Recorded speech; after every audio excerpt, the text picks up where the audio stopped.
o homem não pode criar. Mas, voltando para uma leitura simples, você vai ler como uma pessoa assim, eu não fiz seminário, não sou teólogo, mas eu quero entender a palavra, eu quero saber o que na palavra diz. Então, é para você. Você vai ler assim, no princípio era Jesus. Jesus estava com Deus. Jesus era Deus. Jesus, versículo 2, você vai colocar Jesus no lugar de ele. Jesus estava no princípio com Deus. Ó, todas as coisas foram feitas por Jesus. Sem Jesus, nada do que foi feito se teria feito. Agora, nele, quer dizer, em Jesus, nele quem? Em Jesus estava a vida. E a vida era a luz dos homens. E a luz, que é Jesus, resplandece nas trevas. E as trevas não compreenderam. Aí, agora o versículo 6, houve um homem enviado de Deus. O nome dele era quem? João. Que João é esse? Esse é João Batista, filho de Isabel com Zacarias. Isabel era prima de Maria. Isabel era estéril, não poderia ter filho. Uma prova que foi o Espírito Santo que falou com Maria foi para visitar Maria, que a prima estaria grávida, de 6 meses. Quando ela viu a prima, que era estéril, grávida, ela percebeu que realmente o que Deus falou para ela, através do anjo Miguel, do arcanjo Miguel, era verdade. Então ela estava cada vez mais sendo confortada por Deus, que a visão que ela recebeu não era um delírio de sua mente. Maria não viu uma miragem, ela não teve um sonho normal, ela realmente teve uma visita de um anjo que falou para ela que ela ficaria grávida, mas seria gerado o Salvador no mundo. Como crer nisso, né? Então, para Deus mostrar para Maria, levou ela até a sua prima Isabel. Aí é o versículo 6. Ouve, né? Ouvir, do verbo haver, existir. Quer dizer, houve um homem, ou seja, existiu um homem enviado de Deus, cujo nome era João. Aí o versículo 7. João veio, então este quem? João. João veio, João Batista.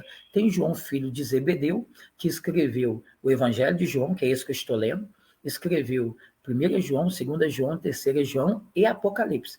Alguns até acreditam que foi mais um outro João, mas a maioria acredita que quem escreveu o Evangelho de João foi João, filho de Zebedeu, irmão de Tiago.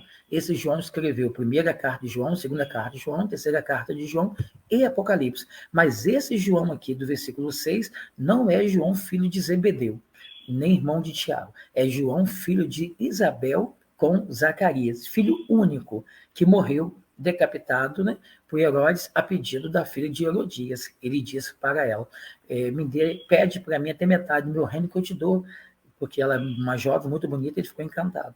Ela disse, mãe, o que eu devo pedir? Pede a cabeça de João Batista. Olha que ele ofereceu metade do reino. Ela abriu mão de riqueza, de metade de reino, por tentar matar um homem de Deus. Olha o ódio da palavra de Deus, né, quando corrige alguém.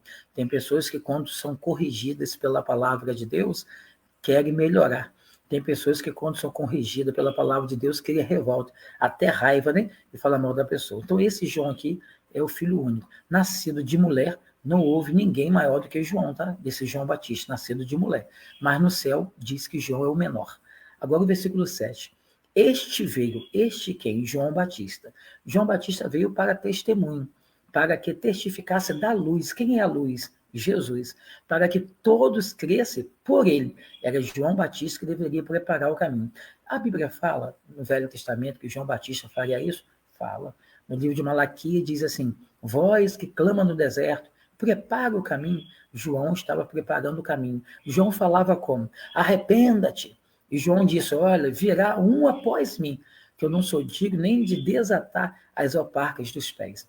Aí João é importante, porque em Lucas, capítulo 16, versículo 16, diz assim, o reino de Deus, os profetas, as leis e os profetas duraram até João Batista, esse João aqui, João Batista, filho de Zebedeu, João Batista, filho de Isabel com Zacarias, João que foi decapitado. Então, Lucas 16, 16, as leis e os profetas duraram até João Batista. A partir de, quando João Batista preparou o caminho de Cristo, será pregado o evangelho do reino de Deus. E todo homem deve se esforçar para entrar nele. Então, até Cristo era a velha aliança. As leis, e os profetas. Depois de Jesus é uma nova aliança. Não é isso que nós fazemos na ceia? Bebei deste cálice. Este cálice é a nova aliança que eu vos faço no sangue. Qual é a velha aliança, já que tem uma nova? A velha aliança foi dada a Moisés. A nova aliança foi dada através de Cristo. Versículo 8. Lembrando, eu estou tentando explicar a palavra de Deus para aqueles que não é teólogo, não fez seminário, mas gostaria de aprender a palavra, eu quero ler e entender. Por isso que eu estou versículo a versículo e falando pausadamente. João capítulo 1, versículo 8. Não era ele a luz. Quem não era a luz? João Batista. Mas para que testificasse da luz. Quem é esta luz que João testificou? Jesus. Virá um após mim, como sou dito. Quem é esse? Jesus. João, quando viu Jesus, disse, eis aí, o Cordeiro de Deus, que tira o pecado do mundo. João também, ele é o tipo do sacrifício de Abraão. Abraão me deu o seu único filho, chamado Isaque. Quando Abraão levantou o cutelo é instrumento de corte, para sacrificar o teu filho, o anjo gritou, Abraão, não faças isso. Não ofereça teu filho, não o mate. Eis aí um cordeiro. Quem é esse cordeiro que apareceu, que entrou no lugar de Isaque e Abraão matou? Ele estava tipificando, ele era um tipo de quem? Ele estava apontando para quem? Um pai da Gogo, aquele que aponta para quem? Um aio. Ele estava apontando para Jesus. Aí, quando Abraão faz isso, ele se torna o primeiro profeta do estilo do Antigo Testamento. Mas quando João Batista aponta para Jesus e diz assim, eis aí o Cordeiro de Deus, ele nos arremete à cena de Abraão com Isaque. Mas ele também encerra o período profético do Velho Testamento, da forma do Velho Testamento. Então, daquele jeito que o Espírito de Deus toma o profeta e ele ali traria a palavra de Deus, nós não temos mais. Porque nós queremos e entendemos que a palavra de Deus começa em Gênesis e termina em Apocalipse. Mas o jeito de escrever, de profetizar a palavra que seria inspirada, iluminada e revelada, termina em João Batista, do Velho Testamento. Bom, continuando aqui então, versículo... Então, lembra só disso. Quando João, versículo 8, ele não era luz, mas ele veio para que testificasse da luz, que é Jesus. Bom, versículo 9. Ali estava a luz verdadeira, que é Jesus Cristo, né? Que ilumina todo homem que vem ao mundo. Versículo 10. Estava no mundo, e o mundo foi feito por ele. Por ele quem? No princípio era o verbo estava com Deus, o verbo era Deus. Sem ele, nada do que foi feito teria sido feito. Não é isso que nós lemos no versículo 1? Estamos no versículo 10, dentro do mesmo contexto. O versículo 10 nos arremete ao versículo 1.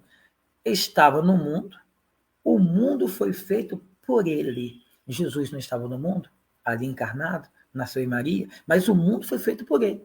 Foi feito por quem? Por Jesus. E o mundo não o conheceu.